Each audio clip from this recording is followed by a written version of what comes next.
As we move forward, we have a couple other WWE stories. The draft is this week, starts this Friday, and there's two more names being rumored as potential call-ups, as this does come from Worked Wrestling. Worked Wrestling does tweet out the following. Two names scheduled to be working dark tapings during tomorrow's Raw are Cora Jade and Joe Gacy. They are both also seen as potential draft call-ups. Now, with Cora Jade, I could see her coming up, but I don't see her doing great on the main roster right now. I could see her doing great eventually, but I feel like she still needs a little more work in NXT. That's like with Roxanne Perez. I had people ask me over the weekend, oh, they're going to call up Roxanne Perez?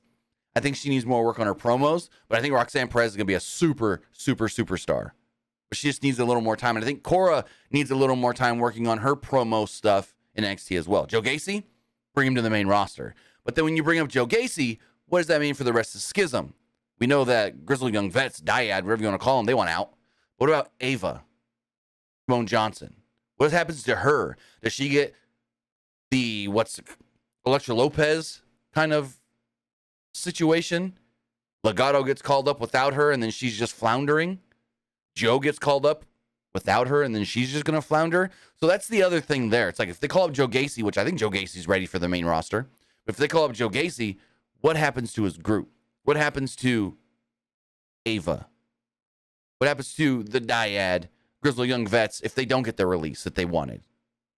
I see someone in the YouTube chat saying she should join the Bloodline. No, she shouldn't. No, she shouldn't.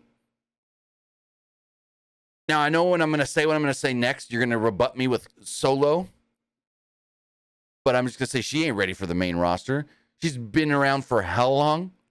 Less than a year, and done really nothing. Had one match that was a 8-person tag that she did almost nothing in. What has she done to prove that she deserves to be on the main roster, that she's ready for the main roster and deserves to be in the Bloodline? No. No. She's been in NXT for a lot longer. So those are two more names that are being potentially discussed as call-ups and are getting looks tonight at Raw.